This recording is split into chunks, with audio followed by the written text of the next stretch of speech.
Ambassador, thank you. For those of you who don't know me, my name is Paul Hofheinz. I'm the president and co-founder of the Lisbon Council, a think tank based here in Brussels that does a lot of work on the knowledge economy. I'm violating one of my golden rules this morning, which is speaking to a group of people who know a lot more about the topic I'm going to speak about than I do. So I say that right up front. Please be gentle. You're all experts and you live and breathe this every day. What I'd like to share with you is a little bit of what we see happening in and around the Internet, and in particular in and around the Internet with regards to its relationship to growth. And it's no coincidence, first of all, because that's the topic that Pilar kindly asked me to speak on, but it's also essentially the menu du jour these days. Everyone is talking about growth all of a sudden. By the way, not for the first time. The Lisbon Council is 9 years old, and this is probably the third growth debate we found ourselves in, 2003, 2005, and now once again in 2012. What would be nice would be if we could actually make some progress on it this time, so we don't have to have another growth debate in 2015, 2017, and again in 2020. That will have been a real waste of time and a tragic one, because this debate takes place against the background, as I'm sure you're all aware, of 11% unemployment here in Europe, more than 25 million people unemployed, 5 million of them under the age of 25. I mentioned briefly a second ago that in some ways my task is easy, because this time around we all agree that growth is important. The debate in the past has sometimes been about whether growth should be a priority or not. Now we seem to all feel that it's a priority. What I'm missing is a deeper, more meaningful debate about two things in particular. The first one is, how are we going to get that growth? And I think this is a very important question, because if we're not able to ask that question, I'm not sure we're going to be able to find policies that are going to give us the growth that we need. Because growth, after all, is not a policy. Growth is an outcome. It's something you get. It's something that you achieve through policies that give you the growth. And I'm missing a little bit that element of things. How are we going to get this growth that we now all agree on? Pilar, you said that one question you would like us to address at the event here today is how much growth does ICT account for? Well, the good news is the scientists are giving us some answers to that. As I'm sure you've all seen, there have been a rash of extremely good studies in recent really weeks and months from McKinsey, the Boston Consulting Group, two studies from the Lisbon Council as well that I'm very proud of, that have all told us more or less the same thing. That if you try to add it all up, the Internet already accounts for an enormous amount of economic growth. I just, to cite the figures that McKinsey gave us, it's more than 4% of GDP in the EU now. In the leading countries, it's nearly twice that, 7.2% in the UK, 6.6% in Sweden. McKinsey calculates that if the Internet were an economy itself, it would be the fifth largest economy in the world, larger even than Germany. Now, the interesting thing to me about this is in some ways, as large as those figures are, it doesn't really count for what's about to happen, because the Internet is actually a very young technology. And the real boost in growth will become when more and more companies adopt it, and more businesses start to build their models around it, start to take place of the enormous capabilities that it represents, including for something called internationalization, which I'll say a little bit more about in a moment. Essentially, it means in the past, if you wanted to get global scale, you needed to be a very large company with hundreds of thousands of employees to represent your interests in Asia, and Latin America, and other places like that. Now, anyone can get an internet account and can essentially launch business in those places. And that's the force that's truly revolutionary here. That and the fact that as it is adopted inside of companies, it will unleash greater productivity, it will open up more and more markets, and it will lead to more and more opportunity for the companies that embrace it and figure out quickly how to use it well. I think the McKinsey study, if I can just cite it one more time if you don't mind, one of the very interesting points they make is that in some ways the Internet's quite often referred to, the revolution of the Internet is quite often referred to as being similar to the advent of Gutenberg's printing press.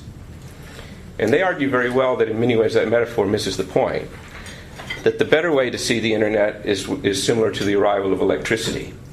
That it will ultimately, like no one would doubt whether a business needed to adopt and use electricity now because it's so obvious, it's a part of our life, that ultimately the Internet will come to fulfill a function like that.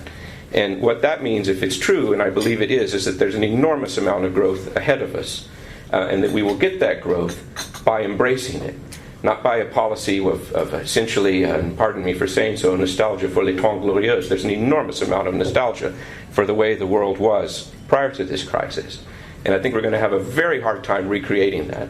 And I would argue that one of the reasons why we're having such a hard time creating jobs, even though we're now, 4 years into not just this economic difficulty, but we're 4 years into the effort to fight it. One of the reasons we're having it is because we're pushing the wrong buttons. And we're pushing the wrong buttons because we don't have a proper diagnosis of where that next round of growth is going to come from. So, since I've made some rather bold claims there, let me try to quantify a little bit of it, if I could. Where will the growth come from? I would argue that because of the Internet, and precisely because of the Internet, it will come primarily from small and medium-sized enterprises using ICT, and from firms that internationalize. And by the way, those can be small or large. There is a lot of growth in the world right now. There's not a lot here in Europe. And the companies that are able to tap into it are the ones that are somehow able to go to where that growth is. That includes many of the multinationals that are represented here in this room, but it also includes the Mittelstand. This is where Germany's tremendous success comes from. Not just that they make great products, which they do, but they are also able to tap extremely effectively into global markets for those products, which gives them the growth, even though we are rather stagnant here in Europe for some time. A third force that's quite often overlooked, and I would encourage you to keep your eye on this one because it's up and coming, is the self-employed. The Internet has been enormously empowering to individuals, to entrepreneurs, to anyone who has an idea and would like to try it out on the world. We have here in Europe right now already 32 million self-employed. We gain roughly 2 million a year in that area. We've tended to see this as second-rate jobs, but actually the statistics tell us otherwise, that most of these self-employed are above the age of 45. They're well into their second career. They have a certain amount of experience behind them, and they quite often enjoy the freedom and the flexibility, as well as the responsibility that comes with being self-employed.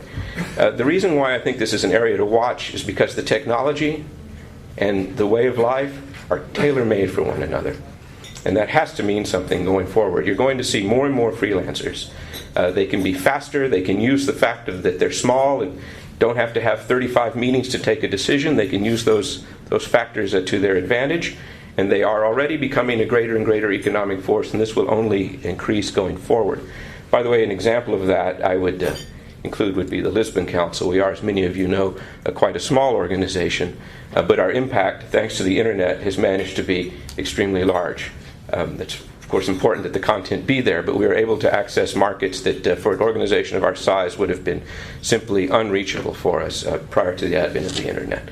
Look, you told me only to speak for 6 minutes, so I wrap this up in a second, but I guess I wanted to leave with really three thoughts, all of which are related, and go to what you also asked me to speak about, the framework for growth. I think three things that we need to do fairly urgently. One of them I've mentioned in passing now is embrace internationalism. We have a lot of talk about the single market in Europe, and yes, we do need to do that. We need to complete the internal market for services. We need to complete the digital single market. We need to turn this into something that gives us the size and scale that European entrepreneurs will need to create the growth in jobs. But we also need to be careful not to stop there, because there's a great big world outside of Europe's borders, and the truly successful companies are going to be the ones who are able to tap into that. And by the way, you don't have to be large to tap into it anymore. Secondly, skills. I believe it was Malcolm Harbour mentioned this in his remarks at the session the other evening. We have 25 million unemployed, and yet many of the technology companies that you represent in this room are telling us you have 700,000 vacancies that you can't fill. That is a dilemma that we're going to need to take on sooner rather than later.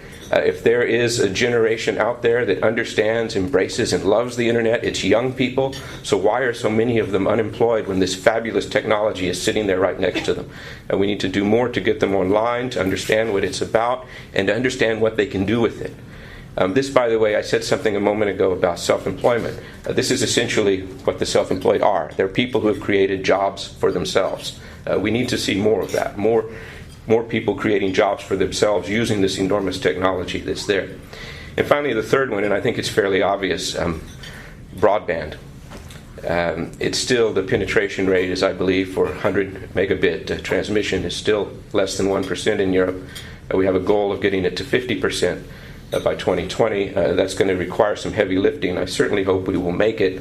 And I think it's actually extremely important because if the internet is slow and doesn't work, and if even worse, you don't have access to it. And I'm sorry James Ellis isn't here with us this morning because he can tell you a remarkable story about life in the village that he represents and how he essentially can't get online there despite an enormous and ongoing argument for many years. Apparently, James told me that David Cameron has the same problem too. So one would hope that we could make a solution on that.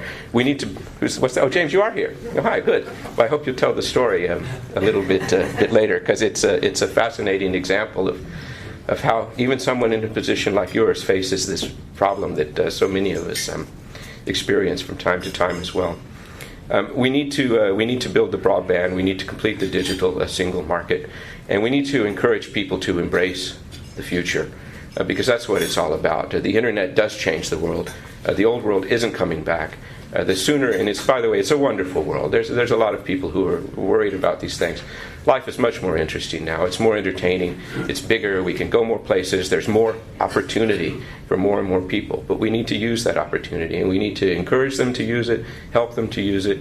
And I'm delighted that you would have me here this morning and listen to my insane ramblings. And I look forward to the discussion.